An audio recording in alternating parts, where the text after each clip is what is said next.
اللهم إني أسألك علما نافعا.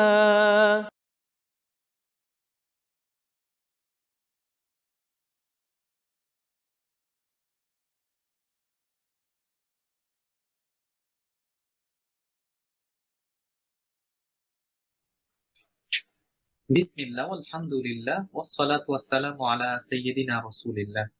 ইলমান নাফিয়া কর্তৃক আয়োজিত কোরআন পড়ি তাজবিদ শিক্ষার প্রোগ্রামে আপনাদেরকে স্বাগত জানাচ্ছি। আমি হাসান মুহিবুল্লাহ।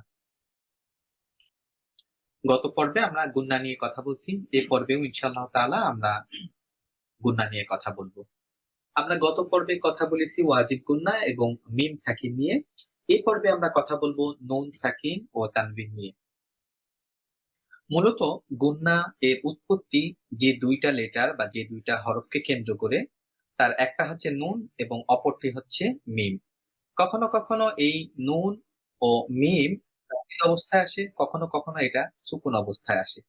আজকে আমরা জানবো নুন যখন সুকুন অবস্থায় আসে সেক্ষেত্রে কিভাবে কিভাবে কোরআনে এটা আসে, সেই বিষয় নিয়ে ইনশাআল্লাহ কথা বলবো।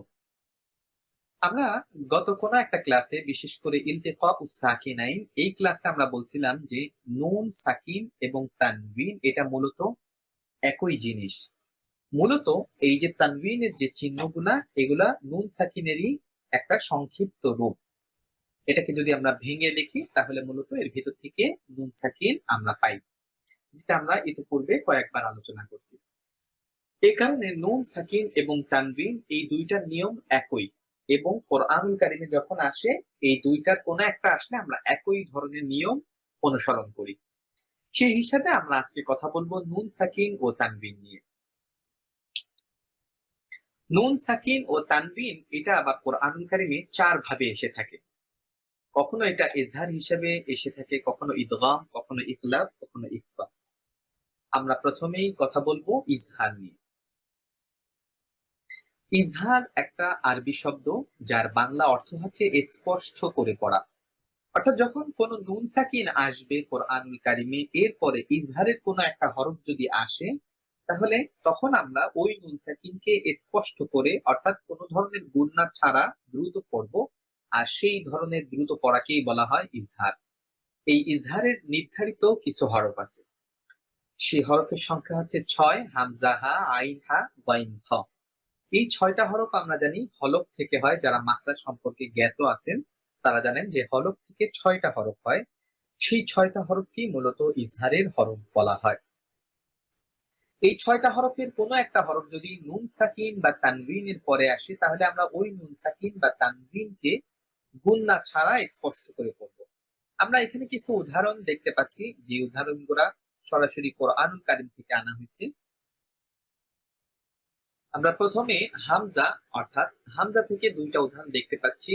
ওয়ায়ান আউনা, এখানে নুন সাকিন আসছে, পরবর্তী হরফ হামজা, এই জন্য এই নুনে আমরা গুণনা করব না, বরং দ্রুত করব ওয়ায়ান আউনা। আমি যদি গুণনা করি ওয়ায়ান আউনা, সেক্ষেত্রে সেটা ভুল হবে। একইভাবে এখানে মান আম্বাআকা, নুন সাকিন আসছে, ঠিক তার পরবর্তী হরফ হামজা আসছে, এই জন্য আমরা গুণনা ছাড়া স্পষ্ট করে পড়বো। আমরা যদি প্রথম উদাহরণ খেয়াল করি, তাহলে এখানে দেখতে পাচ্ছি নুন সাকিনের পরে এই হামজাটা একই শব্দে আসছে। আমরা যদি দ্বিতীয় উদাহরণ খেয়াল করি, তাহলে নুন সাকিনের পরে হামজাটা ভিন্ন আর একটা শব্দের শুরুতে আসছে। অর্থাৎ নুন সাকিনের পরে এই হামজাটা একই শব্দেও আসতে পারে, ভিন্ন বা পৃথক শব্দেও আসতে পারে। যেভাবেই আসুক, ওই নুন সাকিনের পরে যদি হামজা বা এর অন্য কোনো হরফ আসে, অর্থাৎ ইজহারের অন্য কোনো হরফ আসে, সেক্ষেত্রে আমরা গুণনা ছাড়া স্পষ্ট করে পড়বো। আমরা দ্বিতীয় উদাহরণটা দেখতে পাচ্ছি তানহা, নুন সাকিনের পরে হা আসছে, এই জন্য আমরা গুণনা ছাড়া স্পষ্ট করব তানহা। মুনহামির, মিন হামাজা। প্রথম যে দুইটা উদাহরণ এটা একই শব্দে আসছে। তৃতীয় উদাহরণটা হচ্ছে এখানে দ্বিতীয় শব্দের শুরুতে হা আসছে। 3 নম্বর আইন এর উদাহরণ আমরা দেখতে পাচ্ছি আনআমতা। আমি যদি বলি আনআমতা, সেক্ষেত্রে সেটা ভুল হবে। ইয়ানআইকু মিন আলাকিন, হা থেকে ইয়ানহিতুনা, ওয়ানহার লিমান হারাবা, গাইন থেকে ফাসায়ুনগিদুনা, ওয়ামা মিন গাইবাতিন, খ থেকে ওয়াল মুনখানিকাতু ওয়ালিমান খাফা। আমরা প্রত্যেকটা হরফ থেকে একাধিক উদাহরণ আমরা দেখতে পেলাম। কিছু উদাহরণ আমরা দেখলাম যে একই শব্দের ভিতরে ইজহারের হরফের পরে হামজা আসছে, অথবা ভিন্ন শব্দের শুরুতে ইজহারের কোন একটা হরফ আসছে। আশা করি আমরা নুন সাকিন ও তানবিনের যে প্রথম প্রকার ইজহার এটা বুঝতে পারছি। এবার আমরা কথা বলবো এই নুন সাকিন এর পরিবর্তে যদি তানবিন আসে তাহলে সেক্ষেত্রে উদাহরণগুলো কেমন হয়, তার কিছু উদাহরণ আমরা এখানে উপস্থাপন করলাম। হামজা অর্থাৎ এখানে তানবিন আসছে আহাদান। তানবিন বলা হয় দুই জবর দুই জের দুই পেশ। তানবিনের পরে যখন হামজা আসবে তখন আমরা ওই তানবিনেও গুণনা করব। আহাদান আবাদা অথবা আহাদান আবাদান। যদি আমরা থেমে যাই তাহলে টান হবে, না থামলে তানবিনের নিয়ম অনুযায়ী উচ্চারণ করতে হবে। হাসিদিন ইদা কিতাবুন আনজালনাহু। আমরা এখানে তিনটা উদাহরণ দেখতে পাচ্ছি। প্রথম উদাহরণে দুই জবরের পরে হামজা আসছে, দ্বিতীয় উদাহরণে দুই জেরের পরে হামজা আসছে, তৃতীয় উদাহরণে দুই পেশের পরে হামজা আসছে। এভাবে প্রত্যেকটা উদাহরণ আসছে প্রথমে দুই জবরের পরে ইজহারের হরফ, দ্বিতীয় উদাহরণে দুই জেরের পরে ইজহারের হরফ, তৃতীয় উদাহরণে দুই পেশের পরে ইজহারের হরফ। যখনই আসুক, যেভাবেই আসুক, যদি তানবিনের পরে ইজহারের 6টা হরফের কোনো একটা হরফ আসে তাহলে আমরা গুণনা ছাড়া স্পষ্ট করে পড়ব। আমি এবার একটু উচ্চারণ করতেছি, আপনারা একটু শুনবেন হা থেকে। ওয়ানুহান হাদাইনা জুরুফিন হারিন সালামুন হিয়া শাকিরান আলিমা ওয়ালায়ালিন আশর সামিউন আলিম নারান হামিয়া আওয়াবিন হাফিজ গফুরুন হালিম কওলান গায়রা মুহসানাতিন গায়রা আমওয়াতুন গায়রা সিয়াবান খুদরান। আচ্ছা, সুম্বুলাতিন খুদরিন লতীফুন খবীরুন। এই ছিল আমাদের ইজহারের যে উদাহরণগুলা, অর্থাৎ নুন সাকিনের পরে ইজহারের হরফ আসতে পারে অথবা তানবিনের পরেও ইজহারের হরফ আসতে পারে। যেভাবেই আসুক আমরা গুণনা ছাড়া স্পষ্ট করে পড়ব। আর গুণনা ছাড়া স্পষ্ট করে পড়ার নামই হচ্ছে ইজহার। আমরা নুন সাকিন ও তানবিনের ভিতরে প্রথম যে প্রকার, সেই প্রকার সম্পর্কে আমরা জানতে পারলাম। এবার আমরা জানবো দ্বিতীয় প্রকার নিয়ে, আর সেটা হলো ইকলাব।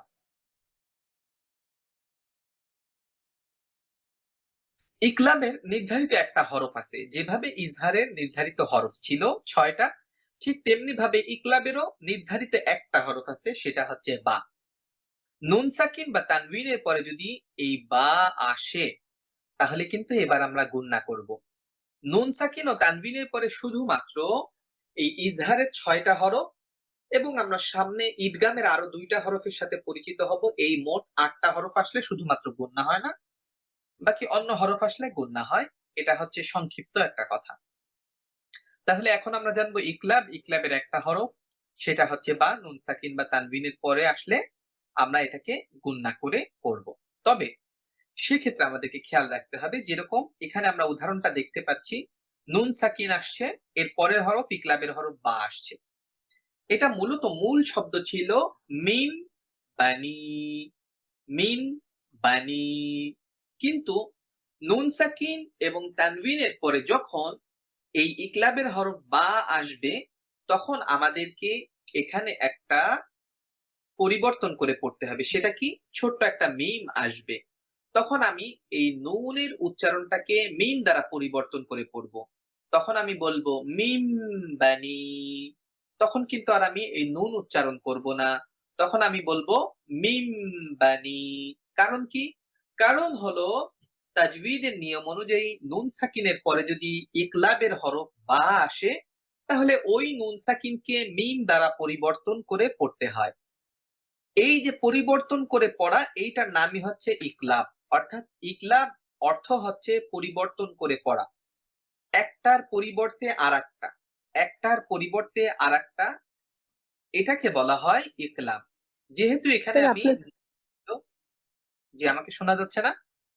একটু সাউন্ড চলে গিয়েছিল। আচ্ছা, এখন কি শুনতে পাচ্ছেন কিনা? জি, জি। আগের বাক্যটা আরেকবার বললে ভালো হবে ইনশাআল্লাহ। আচ্ছা, আরেকবার বলবো। এই ইকলাব শব্দের অর্থ হচ্ছে পরিবর্তন করে পড়া। যেহেতু আমরা এখানে নুন ছিল, নুনে এর উচ্চারণটাকে মিম দ্বারা পরিবর্তন করে পড়ব, এই জন্য এটার নাম রাখা হয়েছে ইকলাব। এখানে মূল শব্দ ছিল মিম বানি, কিন্তু এখন আমরা পড়ব মিম বানি। আমরা তখন নুনটাকে উচ্চারণ না করে সরাসরি মিমকে উচ্চারণ করব।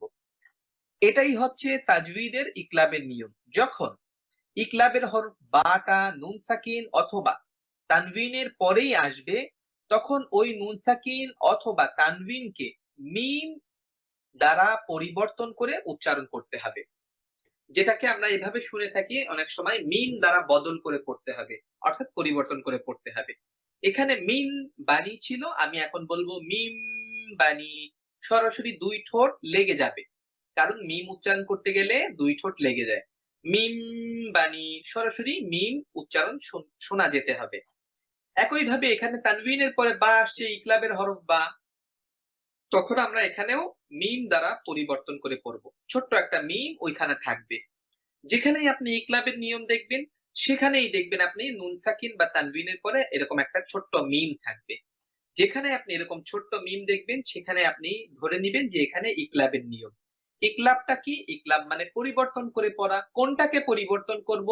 ওই যে নুন সাকিন অথবা তানভিন এর যে উচ্চারণটা ছিল, এর উচ্চারণটা কি ছিল? যদি নুন থাকতো তাহলে হতো মিন বানি, যদি তানভিন থাকতো তাহলে হতো আমাদান বাঈদা। এটা হচ্ছে মৌলিক উচ্চারণ। যেহেতু এখন আমরা ইকলাবের নিয়মে চলে আসছি, সেহেতু তখন আমরা এটাকে মিম না বলে বলবো মিম বানি। এখানে আমাদান এন সাউন্ড বা নুন সাউন্ড উচ্চারণ না করে আমরা মিম সাউন্ডে বলবো আমাদাম বাঈদা। এই যে পরিবর্তন করে পড়া, এটাকেই মূলত ইকলাব বলা হয়। আর আপনাদের কোরআনে আপনারা দেখতে পাবেন যেখানেই এই ইকলাবের নিয়মটা আসবে, সেখানেই ছোট্ট করে একটা মিম চলে আসবে, যাতে করে আপনারা ওই ছোট্ট মিম দেখে মনে করে নিতে পারেন। যদি কোনো প্রকাশনী সেখানে ছোট্ট করে মিম না দেয়, তাহলে আপনাকে ওই নিয়ম জেনে এখানে মিম দ্বারা পরিবর্তন করে পড়তে হবে। সেই নিয়মটা কি? এই নিয়মটাই এখন আমরা জানলাম যে যদি নুন সাকিনের পরে বা আসে অথবা যদি তানভিনের পরে বা আসে, তাহলে মিম দ্বারা উচ্চারণ করে পড়তে হয়। আমরা কিছু উদাহরণ কোরআন থেকে দেখি। যেরকম এখানে আনবিয়া ছিল, এখন নুনের উপরে একটা মিম দিছে, এখন আমি বলবো আমবিয়া। ইয়াস্তানবিতুনাহু ছিল, এখন আমি বলবো ইয়াস্তানবিতুনাহু। এখানে আমরা একই শব্দের ভিতরে নুন সাকিনের পরে বা দেখতে পেলাম, কিন্তু পরবর্তী উদাহরণে আমরা দেখতে পাচ্ছি যে একটা শব্দের শেষে নুন সাকিন আসছে, পরবর্তী শব্দের শুরুতে বা আসছে। এই জন্য এখানেও কিন্তু নুনের উপরে ছোট্ট করে মিম চিহ্ন দেয়া আছে। আমি বলবো মিম বানি ওয়ালা কিম বাউদাত ফামবিদ ফামবাজাসাত লাইম বাসাত্তা মিম বাইনিনা আমবাতাত আমবিআসাহুম আম বাইয়িনাতিন মিম বাইতিকা। আমরা প্রত্যেকটা উদাহরণে কিন্তু এখানে নুন সাকিনের পরে বা তানভিনের পরে যদি বা আসে, তাহলে ইকলাবের নিয়ম অনুযায়ী আমরা এখানে ছোট্ট একটা মিম কিন্তু দেখতে পাচ্ছি, অর্থাৎ আমাদেরকে কিন্তু মিম দ্বারা পরিবর্তন করে পড়তে হবে। এখন যদি আমরা দেখি এখানে এই উদাহরণে, এখানে তানভিনের পরে বা আসছে ইকলাবের হরফ। আমি যে ফন্টটা এখানে আপনাদের সামনে পেশ করছি, এটা মূলত অ্যারাবিয়ান ফন্ট। অ্যারাবিয়ান ফন্টে এরকম দুইটা যে জবর বা দুইটা জের বা দুইটা পেশের জায়গা, একটা পেশ বা একটা জবর একটা জের উঠায় ওখানে সরাসরি মিম দিয়ে দেয়। আর আমাদের উপমহাদেশের যে কোরআন, সেখানে মূলত এই তানবিনটা পুরাটাই স্পষ্ট থাকে, তবে পাশে ছোট্ট করে একটা এই বায়ের উপরে বা এই তানবিনের কাছাকাছি কোথাও একটা মিম দেওয়া থাকে। এখন আমরা যে ফন্টটা দেখতেছি, এটা অ্যারাবিয়ান একটা ফন্ট, যাতে করে এই জিনিসটা অনেকেই দেখেননি, এটা স্পষ্ট করার জন্য এটা এখানে আনা। নাফসাম বিগাইরি, মূলত সিনের উপরে এখানে দুই জবর ছিল, এখন তাহলে দুই জবরের একটা জবর না থেকে এখানে কেন মিম দেওয়া হলো? কারণ এর পরবর্তী হরফ বা আসছে, যেটা ইকলাবের নিয়ম অনুযায়ী এই তানবিনের উচ্চারণটা পরিবর্তন হয়ে মিমের উচ্চারণে চলে যাবে। তখন আমি বলবো নাফসাম জাউজিম মুআযযিনুম আমাদাম মাশশাইম। হামজার নিচে দুই জের ছিল, যেহেতু পরবর্তী হরফ ইকলাবের হরফ বা, আর এই তানবিনটা পরিবর্তন হয়ে যাবে মিম দ্বারা, এই জন্য এখানে মিম দিছে। সামিউম বাসীর, আইনের উপরে দুই পেশ ছিল, যেহেতু তানবিনটা পরিবর্তন হবে মিম দ্বারা, এই জন্য আর একটা পেশ উঠাই দিয়ে এখানে মিম দেওয়া হয়েছে। আশা করি আপনারা বুঝতে পারছেন। আমরা পরবর্তী পর্বে নতুন কোনো বিষয় নিয়ে কথা বলবো ইনশাআল্লাহ তাআলা। আসসালামু আলাইকুম।